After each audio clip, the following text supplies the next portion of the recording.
Ever had someone say one sentence that completely ruined your whole day?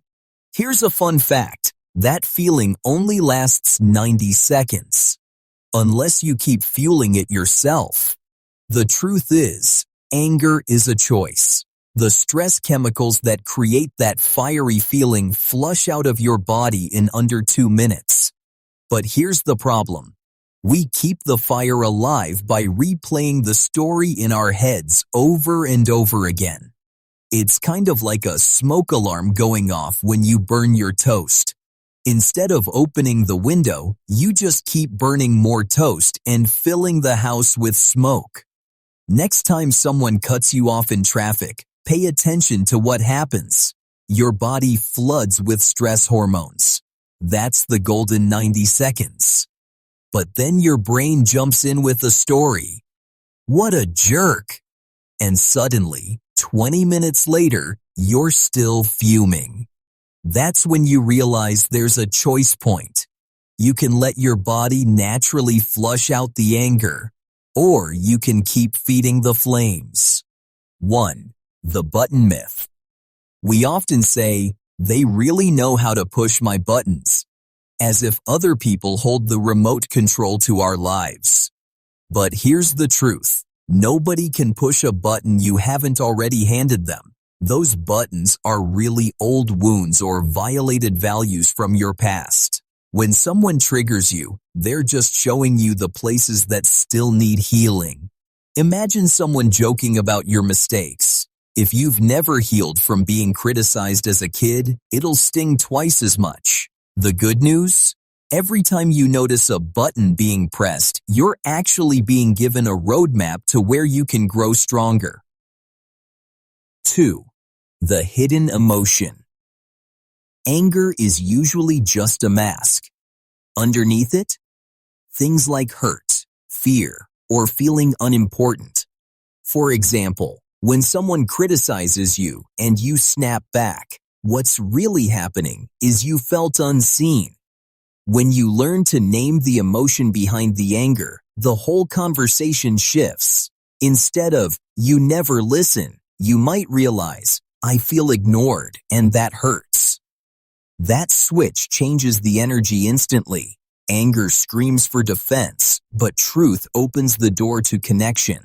Spotting the softer emotion beneath the fire is how you take control back. 3. The choice point between every trigger and your reaction, there's a tiny space. That's where your freedom lives.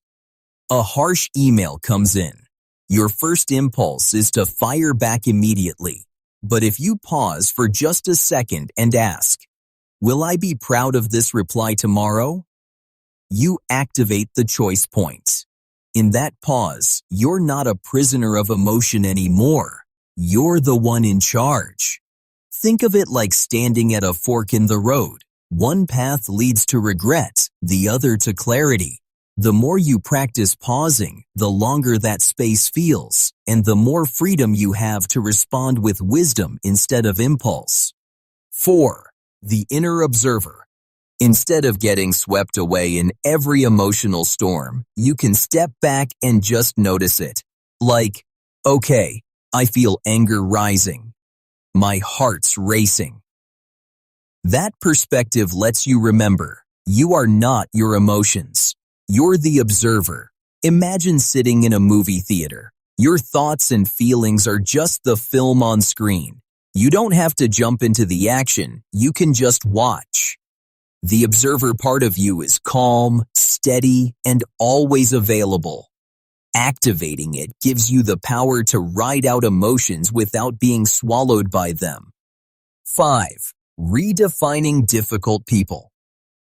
Tough people aren't enemies, they're emotional trainers. Just like a fitness coach gives you hard workouts, difficult people strengthen your patience and resilience. That boss who micromanages, they're teaching you to set firmer boundaries. That rude customer, they're training your ability to stay calm under pressure. It doesn't mean you have to like their behavior, but reframing them as trainers instead of villains makes their impact on your life far more valuable. Every challenging person is a hidden lesson in disguise. 6. Building boundaries. Boundaries aren't walls, they're doors, and you're the gatekeeper. A healthy boundary is like skin. It lets the good in and keeps the harmful stuff out. Saying no isn't selfish, it's self-respect. Boundaries don't push people away, they teach others how to treat you. Think of them as a user manual for your life. Without boundaries, resentment builds. With them, relationships get healthier because people know where the line is. Boundaries are the ultimate form of emotional self-defense. 7.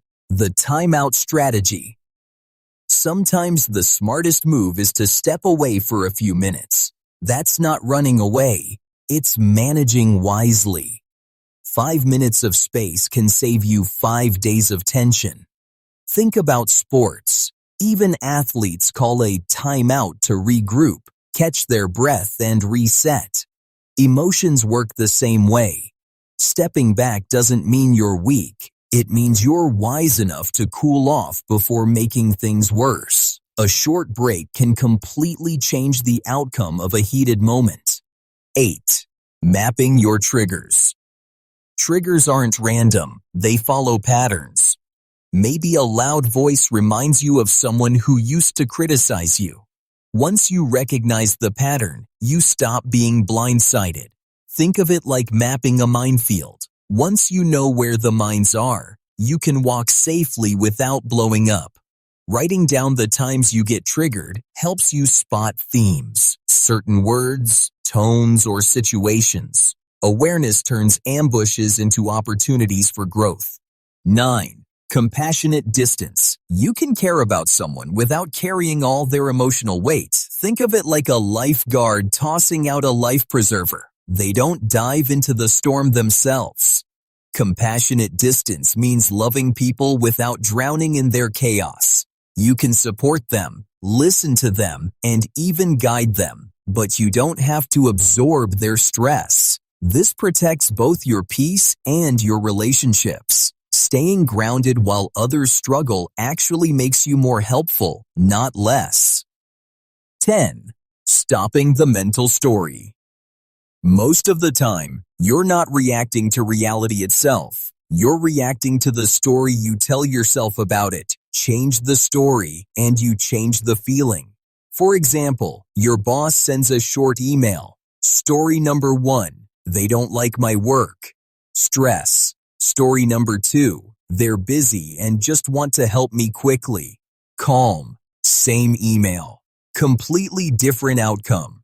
Your brain is a storyteller, and the narrative you choose shapes your entire emotional world. Learning to rewrite the story is like gaining the ability to change the weather inside your mind. These skills won't change you overnight, but with practice, they become habits. The people who always seem calm and balanced, they weren't born special. They've just practiced these tools until they became second nature, and you can do the same. Life is just one big choice point. If you're ready to click on the best version of yourself, hit that subscribe button right now. On this channel, you'll learn how to master your mind and emotions like a champion. And hey, what's the very first 90-second challenge you want to try today? Drop it in the comments. I'd love to read your answers.